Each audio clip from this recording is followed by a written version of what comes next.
Bonjour, merci de suivre votre magazine de décryptage d'informations politiques, Carrefour d'analyse. Nous sommes ensemble pour le décryptage des grandes questions d'actualité. D'abord, le gouvernement Matata 2 a totalisé déjà 100 jours qu'il est en place. La majorité présidentielle estime que la nouvelle équipe Matata Pogno est dans la dynamique de la reconstruction nationale, respecte les missions qui lui ont été assignées par le chef de l'État, alors que la vie est contraire quant à l'opposition politique en RDC qui ne voit pas de résultats palpables. On va revenir également sur d'autres questions d'actualité en République démocratique du Congo.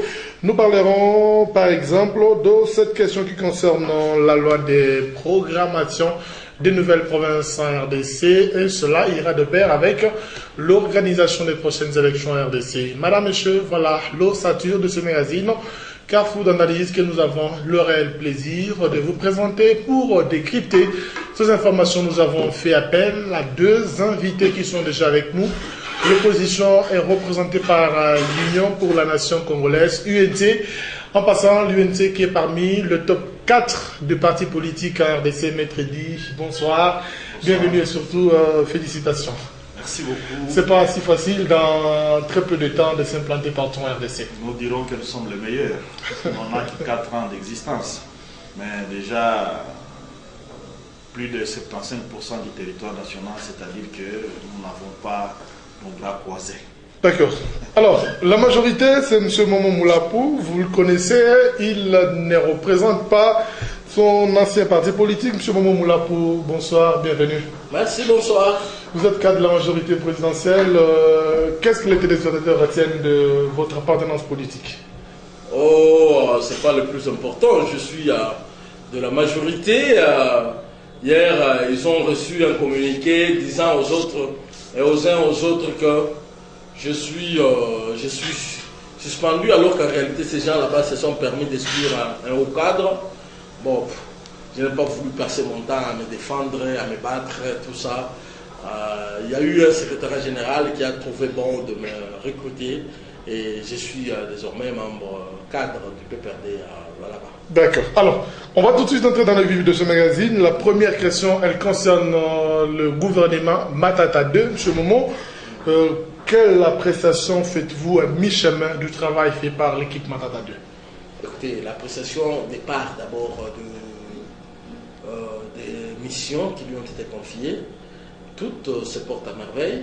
Justement, vous êtes sans ignorer que vous avez même épinglé un de quoi. Nous sommes dans la fièvre de... Hein? Je vous ai dit que j'étais déjà cadre du PPRD là-bas, ça veut dire que nous sommes dans la fièvre des programmations des provinces.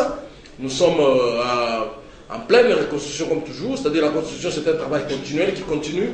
Donc toutes les missions du gouvernement sont déjà saisies et à bras les corps. Et enfin, c'est le processus électoral, le gouvernement s'y active, tout le monde voit, tout le monde entend. On voit comment l'opposition s'agite autour du calendrier électoral, elle qui l'a réclamé, maintenant qu'elle est là, elle est contre. Donc le peuple katangais peut retenir que s'il y a quelqu'un qui respecte sa parole et le point de vue des autres, c'est seulement la majorité. Mais seulement les gens de l'opposition. Et la majorité parle de la reconstruction nationale qui se poursuit, et vous l'affirmez aussi? Si, justement, parce que si elle ne se poursuivrait pas, vous irez sur la route du Golfe, on arrêterait de réparer la route du Golfe, vous irez sur le boulevard Missiri, on arrêterait de faire, mais on est en train de continuer tous les travaux là-bas. Écoutez, il faut voir la majorité dans sa globalité. Comment nous sommes en train de travailler, nous faisons travailler, et nous travaillons et faisons travailler tout le monde à tous les niveaux. Alors, Maître Edi Chipang, vous avez suivi votre co-débatteur. Le gouvernement Matata 2 est en place depuis 100 jours, à mi-chemin. Quel bilan est-ce qu'il faut faire à propos? Bon, je pense que il faut retenir avec les téléspectateurs qu'il y a une sorte de changement de cap depuis que le gouvernement Matata a vu le jour. Et nous avons changé de cap dans la mauvaise direction. Nous étions déjà dans la mauvaise direction, maintenant nous prenons la pire des directions. Qu'est-ce que ça veut dire La pire des directions parce que le gouvernement Matata, au lieu de venir consolider la démocratie, le chemin de la démocratie, auquel nous avons tous lutté, auquel l'opposition continue à lutter pour préserver, pour la consolider, mais Matata 2, c'est le seul gouvernement qui a commis des dégâts jusque-là. Rappelez-vous qu'au mois de janvier, le gouvernement Matata n'a pas su encadrer les populations qui voulaient se manifester, mais ils étaient les premiers à tuer quelque chose que nous avons vécu de tristes mémoires depuis la Deuxième République, un carnage que nous avons oublié. C'est l'aspect sécuritaire que vous évoquez. Oui, nous allons prendre des aspects, mais nous disons des choses telles que la population qui nous suit puisse nous comprendre. Vous avez vu comment le gouvernement n'a pas su encadrer la population parce que dans la loi, dans la constitution que j'ai là, à l'article 8, l'opposition est reconnue, les droits de manifestation sont reconnus, les devoirs du gouvernement lorsque les manifestations se tiennent, ils le savent, encadrer la population, encadrer les manifestants, et lorsque l'opposition écrit déjà à l'avance et prévoit l'autorité qu'on va manifester, qu'on va faire ceci pour faire entendre leur voix, par rapport à cela, le gouvernement Matata 2 a envoyé de militaires avec des armes à balles réelles et ils ont fait le carnage dans autant de villes, Kinshasa, Goma, Bukavu. Et ici au Katanga, nous étions en pleine insécurité pendant plus de mois. Et pour continuer, aujourd'hui, le gouvernement Matata est en train de semer la psychose avec cette histoire de découpage. C'est vrai que dans la Constitution, il y a beaucoup de dispositions que l'actuel président de la République, ou avec son gouvernement, ça fait 2 mandats, il n'a pas su respecter la plupart des dispositions dans la Constitution. Et ils ne peuvent pas prouver le contraire. Aujourd'hui, il y a un problème qui se pose avec le découpage, avec les populations. Il faut faire un sondage. J'aurais souhaité qu'à la prochaine occasion, quand nous venons dans une émission comme celle-ci, c'est une émission également pédagogique parce que les gens qui nous suivent ont besoin... Ils ont besoin de retenir quelque chose de vous. Faites balader votre micro un peu avant, prenez un échantillon de 50, 200 personnes et nous allons voir des personnes désintéressées à la politique qui n'ont aucune tendance. Vous comprendrez que cette histoire de découpage vient s'aimer encore la désolation au sein de la population. Par rapport au travail, on va revenir le gouvernement Matata à la question ne fait qu'exécuter des problèmes, ne fait qu'exécuter des actions ou un canevas qui crée des problèmes au sein de la population. Et si vous avez vu les carnages en janvier, vous avez vu le problème lorsque le gouverneur Moïse est revenu avec son énigme de pénalité. Vous avez vu comment le gouvernement s'est comporté, comment les autorités se sont comportées. Or, nous sommes en démocratie où il y a la liberté d'expression et chacun est libre de penser. Donc, cette liberté de penser n'existe plus avec le gouvernement Matata 2. Au fait, le gouvernement Matata 1, nous devons le reconnaître, qu'à un moment donné, il y avait des efforts. L'opposition a tenu son meeting, bien qu'après, ils se sont rendus qu'ils étaient en échec et ils sont allés arrêter le gouvernement Matata 2 mon secrétaire général. Et travaille avec l'opposition, maître Eddy. Quelle opposition? L'opposition est dans ce Quelle opposition travaille avec moi? Le MLC est là, l'UFC. Qui vous a dit que le MLC est là? Est-ce que ces gens-là, c'est le MLC? Ces gens qui sont là-bas, c'est le MLC? L'UFC est également dans ce Est-ce que c'est l'opposition? Alors qu'est-ce que vous estimez que ce n'est pas de l'opposition? Il n'y a pas de l'opposition, mon cher. Quand vous débauchez certains individus, bon, finalement, quand ils prenaient, rappelons-nous, revenons quelque part en arrière, lorsqu'ils constituaient ce gouvernement, c'était avec quel objectif? C'était dans l'objectif d'avoir une cohésion nationale. Parce que la situation politique n'était pas décrispée. Est-ce qu'aujourd'hui elle l'est? Aujourd'hui elle l'est. Est-ce que les choses ne se sont pas aggravées? Après que ces gouvernements existaient, les choses ne se sont pas aggravées. Est-ce qu'il y a cohésion nationale ou il y a encore davantage une fissure au sein même de la majorité? S'il faut revenir à cette cohésion, parce que c'est d'ailleurs cela le but de ce gouvernement Matata 2, on va revenir à vous. C'est avec vous, M. Omo, qu'on en parle. On peut dire au jour d'aujourd'hui que l'aspect premier qui a poussé la mise en place du gouvernement Matata 2, qui est le cohésion nationale, est déjà d'application? D'abord, je vais commencer par dire à mon frère Eddy de ne pas s'agiter et de dire des contre-vérités. C'est la télévision, vous savez, ça vous colle à la peau, juste longtemps après. Qu'est-ce qui se passe lorsqu'on organise une manifestation publique, on informe l'autorité, on encadre sa manifestation. Mais lorsque vous amenez des manifestants avec des machettes, avec des marteaux, avec des cailloux, qui caillassent les maisons des gens, qui tuent des policiers, et vous demandez à ce que ces manifestants soient encadrés par le gouvernement, on est irresponsable. C'est ce à quoi on a assisté le 19 et le 20 janvier. Les partis de l'opposition à Kinshasa, principalement là où il y a eu ces manifestations, ont prouvé leur irresponsabilité parce qu'ils ont confondu marche de manifestation d'un point de vue avec une marche pour aller tuer des gens. Si c'était le cas, nous tous nous le faisions. Eddy ne serait pas là.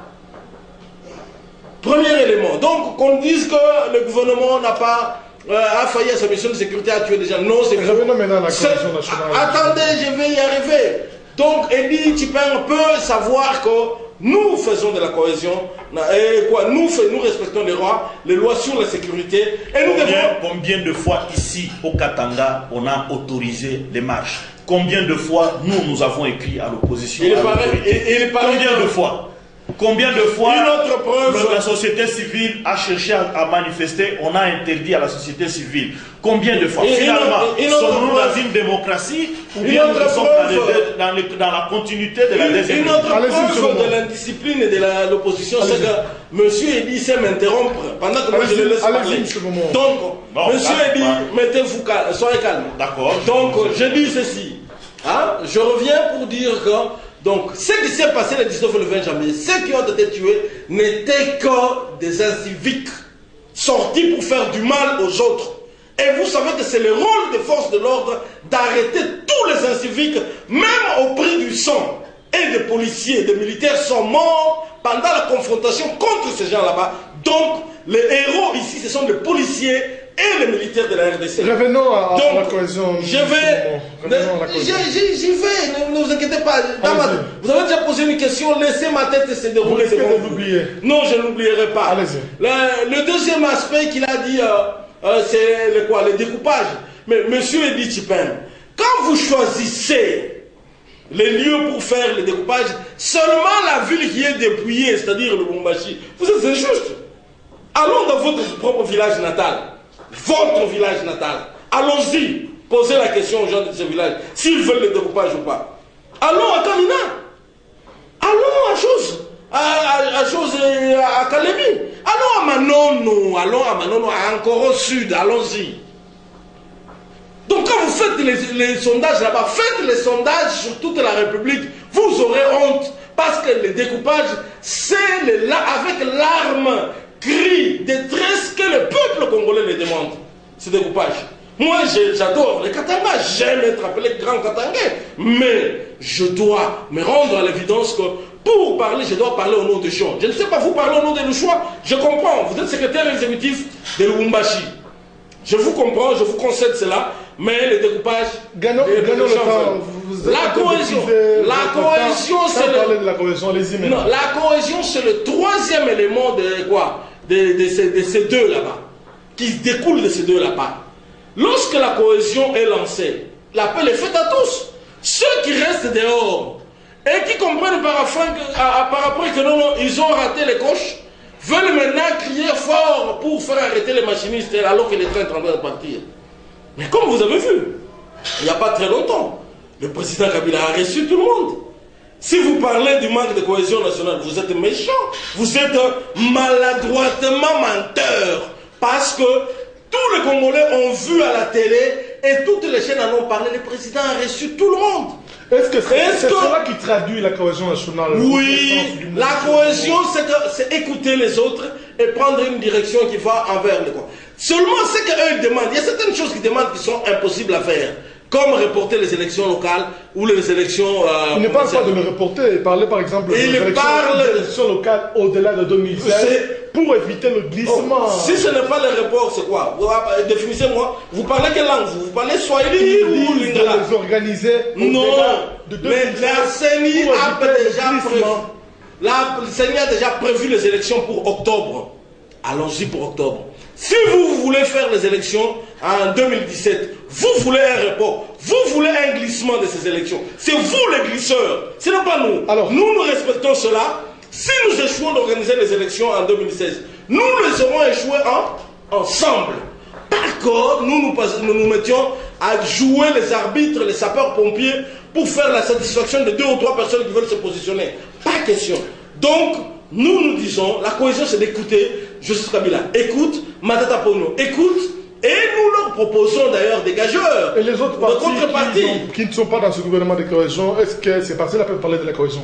Oui. Je parle uniquement de l'UNC et donc des l'UDPS qui sont aujourd'hui, au vu de la communauté internationale ou du monde, des grandes formations politiques dans ce pays. Non, écoutez, la plus grande formation... Les enquêtes c'est le PPRD. Les enquêtes le prouvent. C'est le PPRD. Le PPRD n'est pas le seul. Le PPRD, c'est le plus grand parti. L'UDPS et l'UNC. Et les deux autres grandes formations politiques ne sont pas dans ce gouvernement. D'abord, vous estimez qu'il y a cohésion nationale. Monsieur le journaliste, donnez le temps à vos invités de s'exprimer. Je vous en prie. Alors, qu'est-ce que je veux dire? Les PPRD, c'est le plus grand parti. Un nombre de députés sur le plan de l'implantation. Et je voudrais d'ailleurs profiter, comme vous me posez cette question. Ne vous trompez pas à chercher à être indépendant. Vous allez vous retrouver dans des machines qui vont vous broyer pour rien.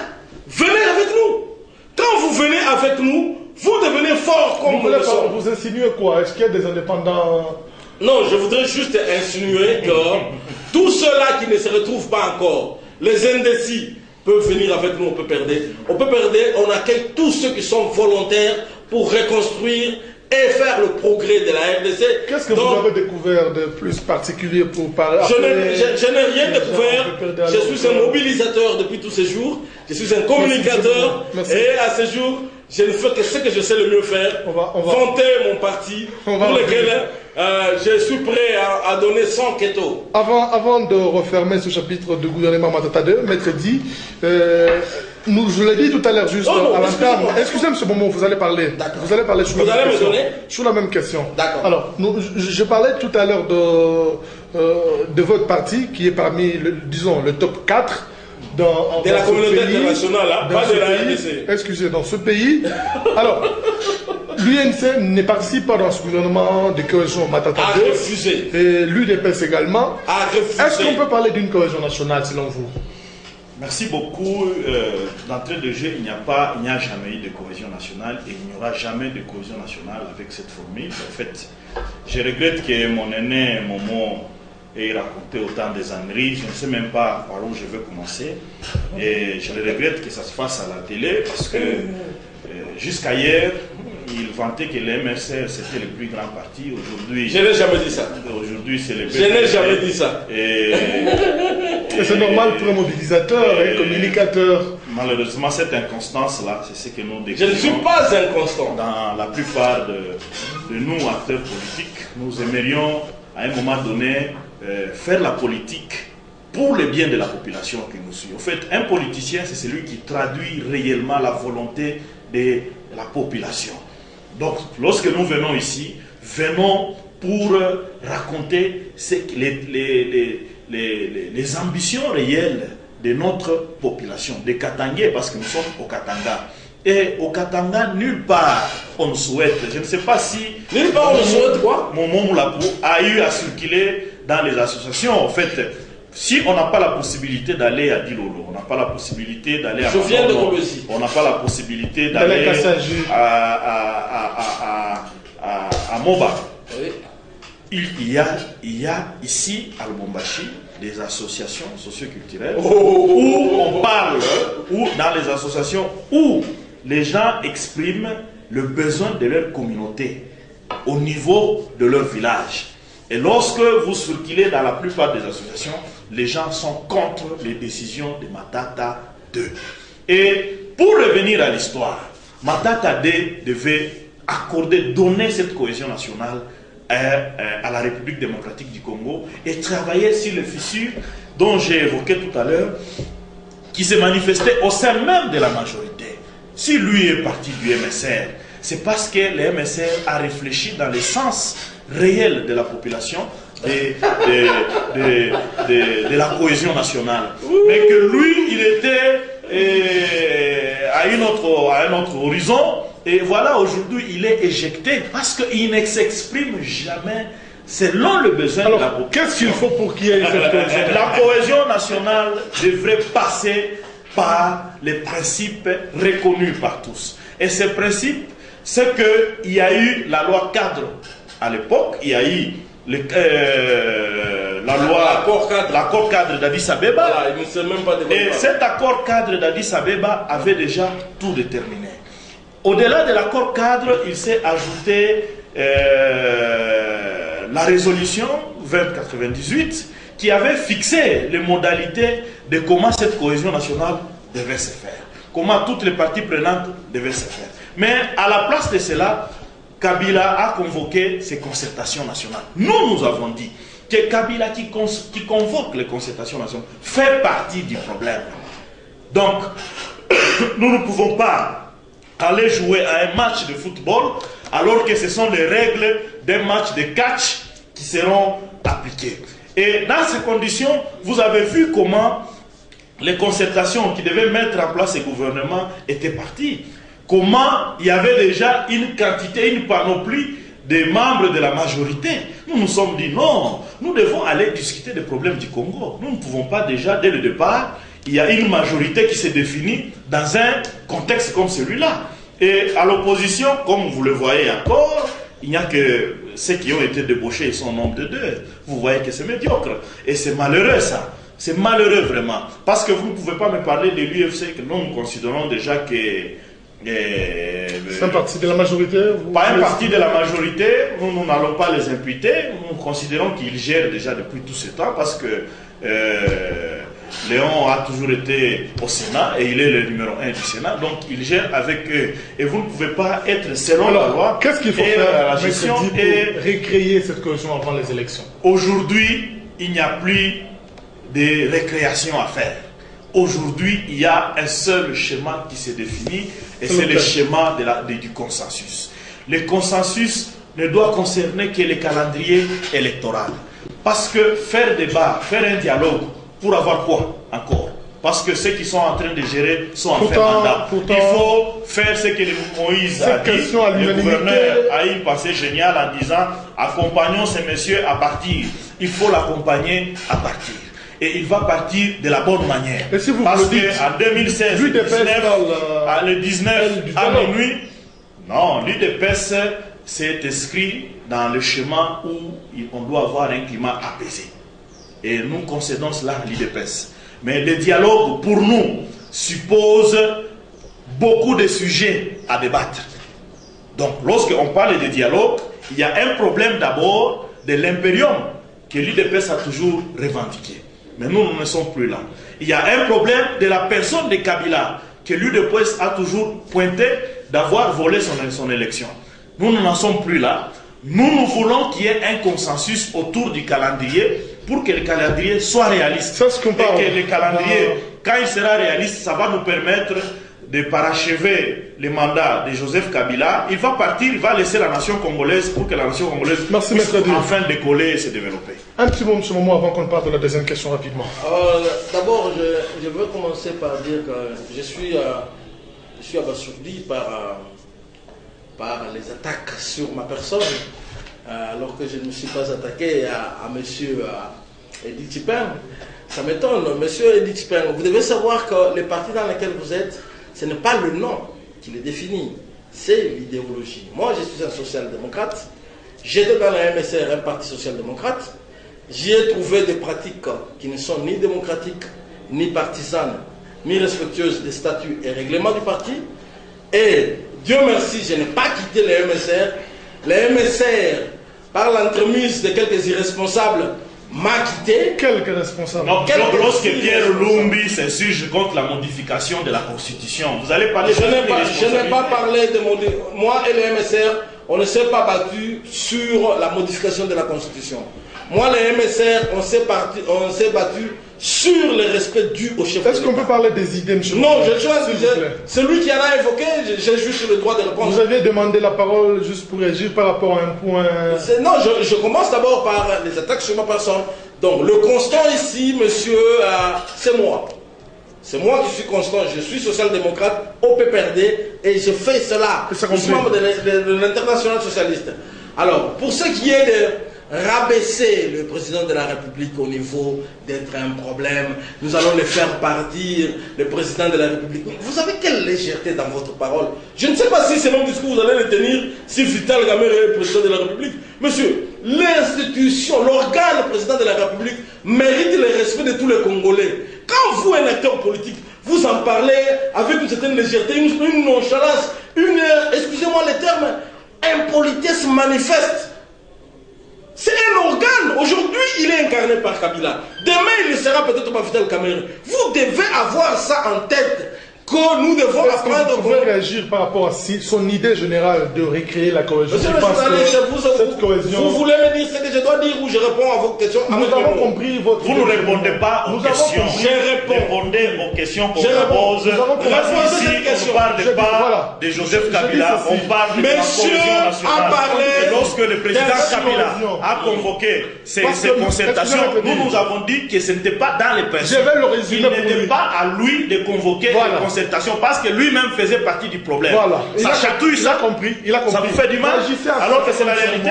En 30 secondes pour qu'on passe à la deuxième question rapidement. Je suis en train de réagir pour dire le président de la République ne sera jamais parti d'un problème.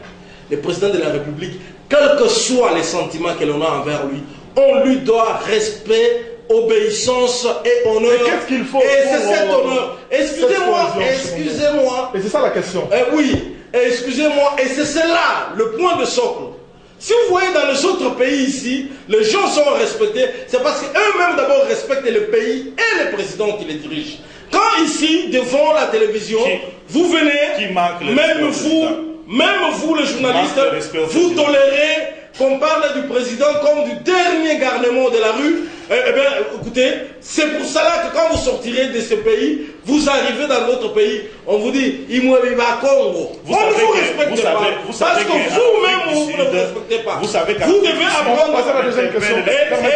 Je vais m'arrêter pour vous dire, vous trouvez que monsieur Joseph Kabila, son excellence, monsieur le président, pour les aspirations d'une démocratie, où nous venons ici. Monsieur, soyez discipliné, s'il vous plaît. Vous ne pouvez pas raconter des calendriers et on vous laisse passer. Ce n'est pas normal. Débattons des choses. Je veux dire que le président Kabila, il est plus respecté en Zambie, en Angola, plus que par Eddy Kapel. Merci. Pourquoi vous ne revenez pas dans les on va passer à la deuxième question. Vous manquez à dire quand vous attaquez aux personnes. Permettez qu'on aborde la deuxième question. Il ne nous reste que 15 bonnes minutes que nous allons consacrer à la deuxième question. Nous voulons évidemment parler de la deuxième question. S'il vous plaît, la deuxième question concerne les élections, l'organisation de prochaines élections. La CENI est-elle à même d'organiser les élections dans le délai constitutionnel? Vos avis et considérations, Maître B. Dans le contexte actuel, c'est un calendrier irréaliste. En fait, il faut comprendre que nos amis n'ont pas encore compris que les Congolais ont atteint la maturité et qu'ils ne peuvent pas permettre un seul jour d'excédent au mandat du président Joseph Kabila et de tous ceux qui sont au niveau des institutions à Kinshasa. Le glissement qui est caché, qui a été stratégiquement inséré dans ce calendrier, ce glissement n'aura pas lieu. Nous le répétons encore ici à l'intention de ceux qui ne comprennent pas que le 19 décembre 2016, à minuit, le peuple congolais se prendra à charge. Il n'y aura pas de glissement. Et vous estimez que la CENI n'est pas en mesure d'organiser des élections? Mais revenons un pas en arrière. Revenons un pas en arrière. En 2006, les élections nous ont coûté combien?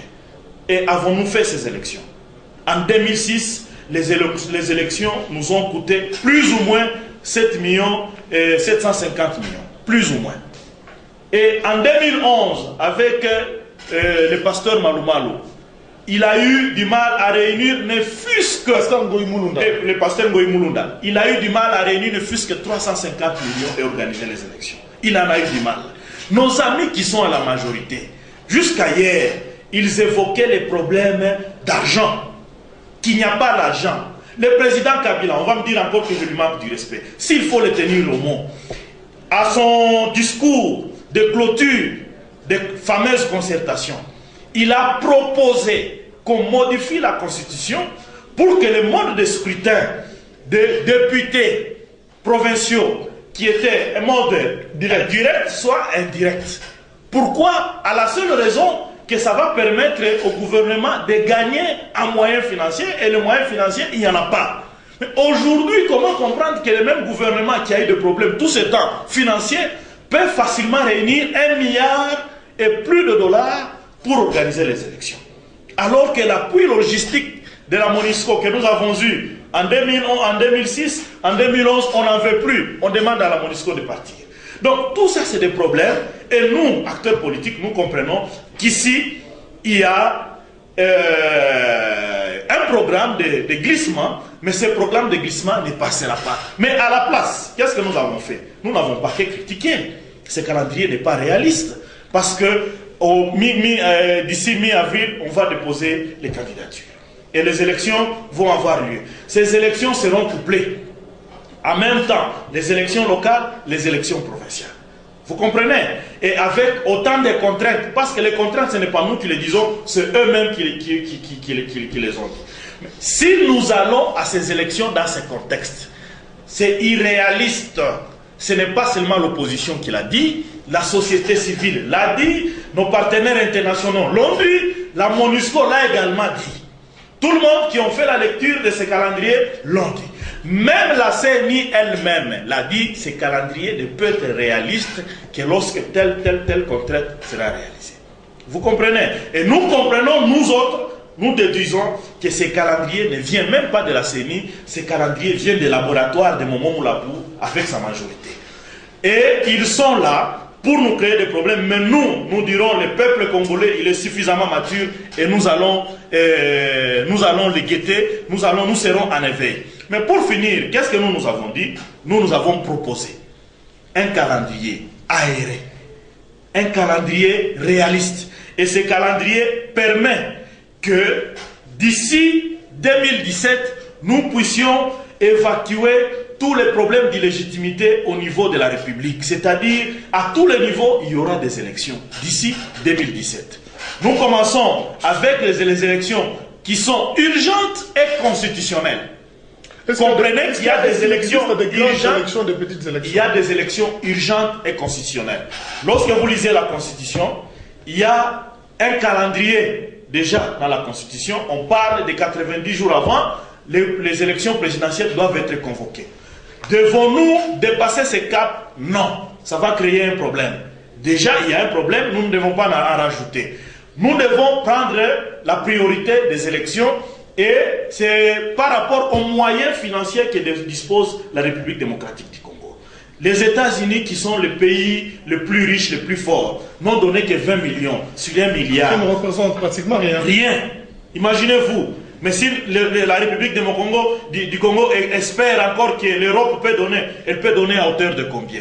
Le gouvernement a-t-il réservé dans son budget un peu de moyens jusqu'à atteindre les 1 milliard requis par la CNI? Également non. Donc nous comprenons avec toutes ces contraintes qu'il y a moyen qu'on s'assoie autour d'une table.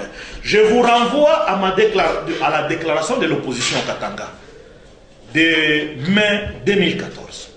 Mai 2014. Est-ce que vous vous rendez compte? À l'époque, nous avions déjà. Je termine. Vous avez parlé pendant 4 minutes. À l'époque, nous avons proposé un calendrier consensuel. Lorsque Malouma nous donnait un calendrier partiel, nous avons émis le vœu, à travers notre déclaration, d'avoir un calendrier consensuel. Un calendrier consensuel, ça signifie qu'il y a la CNI qui est là, et les acteurs politiques qui se mettent ensemble, qui réfléchissent, et on a un calendrier. Et à la place, nous avons déjà proposé notre calendrier qui va de 2015, 2016 et 2017. Un calendrier réaliste. Monsieur Momola, pour la CENI, c'est la question directe que je vous pose. Est-elle à mesure d'organiser les élections dans le délai constitutionnel? Oui, si nous tous nous y mettons et que nous arrêtons de parler communauté internationale. Tous, opposition, majorité, société exact, civile. nous avons la capacité de le faire si nous prenons la RDC comme étant notre bien le plus précieux et que nous devons chérir tous, nous pouvons le faire. Vous avez raison. Est-ce que vous pouvez bien vous calmer? Allez-y, allez-y. Alors, qu'est-ce que je disais? Vous savez, les Congolais sont passés maîtres dans la dépendance psychologique. Ils sont en train de se mettre eux-mêmes aux mamelles de quoi? De la MONUSCO, aux mamelles des États-Unis. Notre pays, la RDC, n'est pas le seul pays qui a été assisté par d'autres pays lorsqu'il était en difficulté. Même les États-Unis se font assister. Même la Chine se fait assister. La Russie aussi. Tous les pays sont susceptibles d'être assistés. Alors pourquoi ne pas se faire assister? Mais cela ne veut pas dire que ces pays deviennent des protectorats des pays occidentaux. Nous ne sommes pas un protectorat américain, ni non moins encore un protectorat de l'ONU. Nous sommes un pays indépendant. Maître Détipin, tout ce que vous avez dit se ramasse dans un seul mot: irresponsabilité et incompétence dans la gestion de la chose publique. En 2016, si vous étiez le candidat déjà de l'opposition à ces élections, je dirais aux gens, voilà ce que vous nous présentez comme candidat, et vous nous dites que nous devons quitter. Nous ne devons pas quitter. Il a encore besoin d'apprendre, parce qu'au fait, qu'est-ce qui se passe? Lorsque eux ils disent que les élections, il y a des élections importantes, c'est qu'ils vous sous-estiment, vous les électeurs. Parce que vous les électeurs, le président de la République ne vient pas régler la circulation dans votre quartier, ne vient pas organiser la collecte des immondices, ne vient pas organiser la sécurité au quotidien. Les élections importantes pour vous, les Katangais, les Bichois, Les élections locales. ce sont les élections Je locales. n'ai pas parlé des importantes, j'ai parlé des Des priorités. Allez-y, monsieur Momo. Il y a une sémantique Vous dans le avez monde. vu Allez-y, monsieur que ces gens de l'opposition, celui-ci, il n'est pas seulement de l'UNC, c'est aussi le porte-parole de l'opposition. Donc, ils sont indisciplinés et ils vont vous amener nulle part. Faites attention. Je veux vous dire. Porte-parole là. Merci, monsieur le porte-parole, à qui je demande de Quand vous commencez à Allez-y. passer Allez-y, l'indiscipline, quelle indiscipline ici? Allez-y. Vous ne me Il y a laissez pas de parler. discipline. Vous ne me laissez pas parler. Vous avez intervenu combien de fois quand je parle? Non, j'ai demandé Est-ce qu'on seulement peut que gagner vous le temps? parlez. Est-ce qu'on peut gagner le temps, monsieur Momo? Alors, je suis en train de dire, les élections importantes, prioritaires pour le peuple katangais et louchois qui nous suit ici, ce sont les élections locales. Ce sont les élections qui les concernent, qui concernent leur vie de chaque jour. Parce que c'est le bourgmestre élu qui va s'occuper de la gestion de la collecte des immondices, qui va s'occuper de beaucoup de choses qui les concernent chaque jour, réglementer les écoles, tout ceci, tout cela. Donc, monsieur Edi Tchipeng et toute l'opposition sont en train de vous tromper en vous disant que l'élection présidentielle, c'est eux qui ont intérêt dans l'élection présidentielle à être importante, mais pas le peuple. Maître Elie a évoqué un point très important, M. Momo. L'élection présidentielle est convoquée 3 mois avant la fin du mandat du chef de l'État, alors que le calendrier actuel ne le prévoit pas. Donc, vous savez, une autre faiblesse de la réflexion de mon frère. Non, je n'ai pas dit que le calendrier ne le prévoit pas. J'ai dit qu'il y a un danger de glissement. Un danger, voilà. Allez. Merci.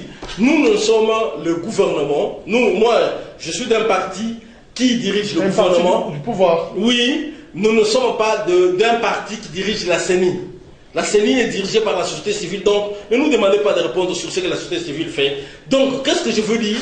Je vous dis ici que glissement, s'il y a glissement, nous allons glisser à cause des gens comme Maître Edi Tchipeng et l'opposition. Oui, au lieu de nous unir pour pousser la machine RDC de l'autre côté, pour que la communauté internationale voie un bloc et soit obligée de négocier avec un bloc, qu'est-ce que nous faisons? Nous allons gratiller. Vous avez vu des gens de l'opposition quitter leur pays pour aller voir un représentant spécial. Au lieu d'aller voir M. Obama lui-même, ils vont voir un représentant chez lui. Le lendemain, il démissionne. Vous comprenez? Donc c'est le ridicule dans lequel nos amis de l'opposition sont en train de se mettre pour rien. Nous pouvons faire de cette RDC un grand pays. Monsieur Momo, on est en train de chuter. On est en train de chuter, s'il vous plaît. Merci. Mais au moins tout le monde. Mettez qu'on chute, maître dit. Tout le monde n'a pas raconté des choses. C'est pas normal. Allez-y, monsieur Momo, rapidement. Merci. Donc je suis en train d'intervenir pour dire, oui, les élections sont organisables dans ces délais. Nous n'avons pas les moyens. Oui, mais nous avons le peuple avec nous. Nous avons une possibilité de nous unir. Nous avons le peuple congolais qui veut ces élections. Nous avons la possibilité de nous unir. Si, à un seul moment, vous réalisez que nous n'avons qu'un seul pays, nous n'avons qu'un seul... C'est les mêmes institutions que nous devons animer à tour de rôle. Eh bien, à ce moment-là, nous nous unirons et nous ferons de grandes choses. Merci. Monsieur Edith Pin, vous avez 30 secondes pour clôturer. Nous sommes à la fin de ce magazine. Merci beaucoup. Je vais dire seulement à mon frère Momo et à tous les téléspectateurs qui nous suivent, même à ceux qui sont à la majorité, que même Joseph Kabila, dans son discours, il a dit le Congo, ce n'est pas seulement l'opposition, ce n'est pas seulement la majorité, c'est le Congo, c'est pour tout le monde. Nous devons transcender certaines velléités pour aller de l'avant. Et pour aller de l'avant, c'est comprendre et être réaliste. Travaillons dans les soucis de donner du bonheur à notre population. Et cela n'est pas que par un pacte républicain qui doit être rétabli. Aujourd'hui, il y a cette fissure. Travaillons dans le sens de rétablir cette fissure en nous écoutant les uns les autres. Nous ne sommes pas là pour subir des stratégies et des résolutions de la majorité. Lorsque l'opposition s'exprime, à un moment donné, lorsque la société civile s'exprime, à un moment donné, lorsque les prêtres se sont exprimés, la CNCO s'est exprimée, à un moment donné, lorsque tout le monde au Congo s'est exprimé, il faut en tenir compte, surtout pour vous qui êtes au pouvoir. Merci, Maître Di, merci M. Momo d'avoir accepté notre invitation. Non, je n'ai pas conclu, moi. Vous le faites dans 30 secondes. Oui, moi, et dans 30 secondes, je vous dis également merci. Non, vous me direz merci quand je... Allez-y rapidement, parce que nous sommes déjà en train de déchirer. Oui, excusez-moi, je veux dire ceci. Le Congo, comme l'a dit Maître Di, c'est un seul. Mais nous devons accepter l'unité dans la diversité. Donc, à propos du découpage territorial, j'invite les Katangais à s'inscrire dans le schéma Katangais, pas dans le schéma Louchois. Les Louchois qui sont ici doivent savoir que le Katanga, il est pluriel. Et ce que veulent les gens à Kanyama, ce que veulent les gens à Fizi, ce que veulent les gens à Nyuzu, ce que veulent les gens à Kapanga, ce que veulent les gens partout à Malembankulu, c'est autre chose que peut-être ce que vous voulez. Acceptons cette diversité. Cette diversité nous renvoie à la notion de l'unité. Lorsque nous sommes un, nous ne devons pas faire montrer à l'étranger nos divisions, aller raconter nos potins aux étrangers, comme c'est devenu monnaie courante par les gens de l'opposition.